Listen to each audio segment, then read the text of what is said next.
Hello everyone, you're watching Awaz News. I'm Kubra Ali and I'll be taking you through big news across Canada. 12 people arrested, 102 charges laid in major credit fraud scheme, Toronto Police. Retailer London Drugs closes stores in Western Canada due to cybersecurity incident. Don't use the phones, Ontario Premier Doug Ford tells students. Via Rail announces new early morning train between Ottawa and Toronto. Identities of officers involved in death of Mississauga father Awaz Chaudhry to be made public, court rules. Majority of aspiring homeowners awaiting rate cuts before buying BMO survey. Persons of interest no longer being sought in alleged balcony homicide, Toronto Police. These were the headlines, and let's jump right into the detail. Ontario Premier Doug Ford says the province's latest attempts to limit cell phone use in classrooms are designed to help students focus on learning. Ford says his message to students in class is simple: do not use cell phones. On Sunday, Ontario's Education Minister announced new rules on cell phone and social media use in elementary and high school. Kids in kindergarten to grade 6 will be required to keep phones on silent and out of sight for the entire school day unless they get explicit permission from an educator. Students in grades 7 and up will see cell phone use banned during class time. The Progressive Conservative government had asked school boards to come up with their own cell phone policies in 2019, but Education Minister Stephen Lecce said the results were mixed.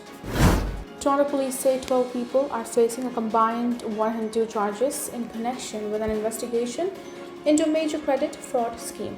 The charges were announced Monday as police provided an update on Project Deja Vu, a probe into what investigators described as synthetic identity fraud.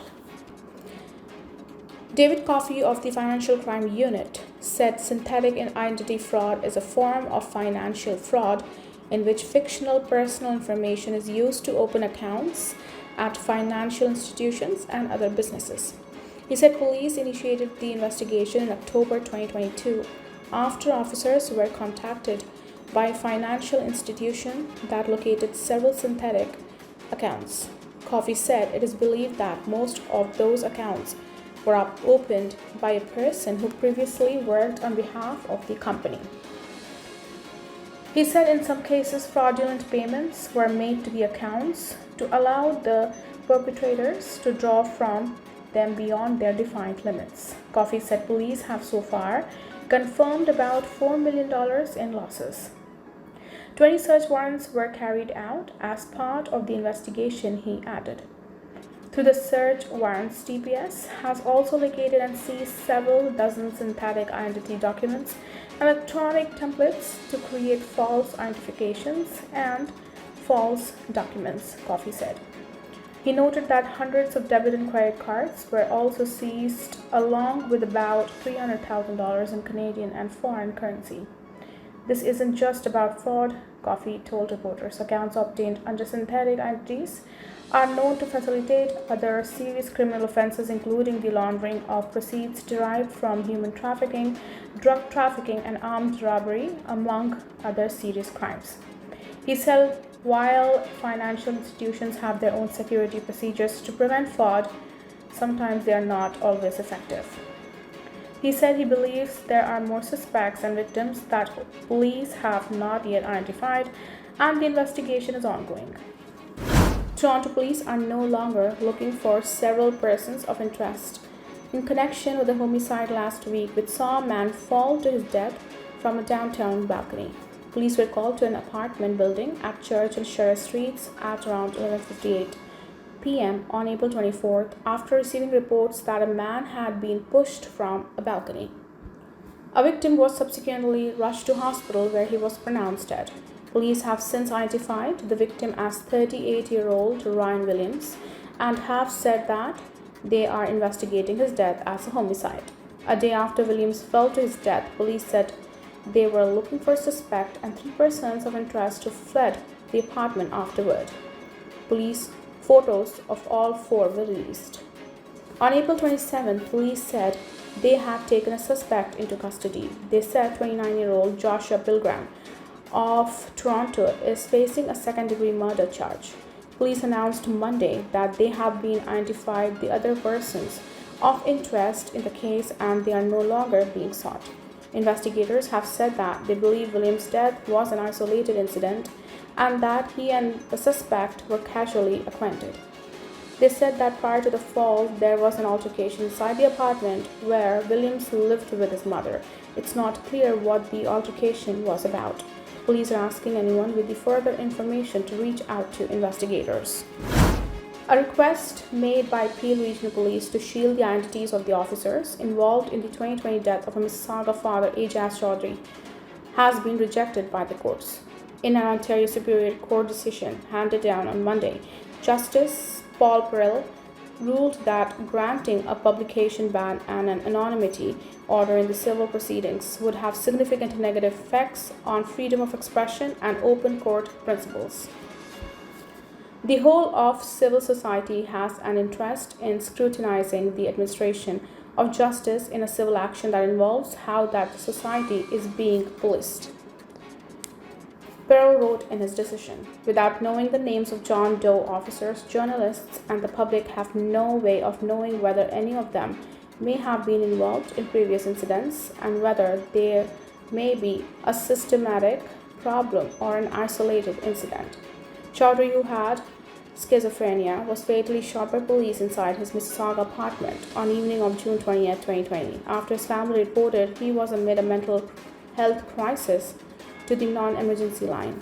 The majority of Canadians aspiring to buy a home say they will push their plans to next year or later to wait for interest rates to drop, a new survey shows. Bank of Montreal says 72% of respondents hoping to buy a home will wait until borrowing cost falls, an increase of 4% compared with last year. While interest rate cuts are expected in the second half of the year, BMO Capital Markets senior economist Robert Kafsich says it is still a long way for rates to be low enough to restore affordability to recent norms. The survey conducted by Ipsos from February 28 to March 18 shows 85% of respondents say they are making real financial progress toward buying their first home but face financial anxiety. Among the top concerns are unexpected expenses, climate considerations such as wildfires, and high costs of home ownership. BMO's Hassan Pernia says, despite the economic and market challenges, many young Canadians are preparing to embark on their home buying journey and enter the real estate market for the first time. London Drugs has temporarily closed all of its stores in Western Canada as it grapples with cybersecurity incident. In statement Monday, the retailer and pharmacy chain said it learned it was the victim of a cybersecurity incident on Sunday when it first closed its doors out of an abundance of caution.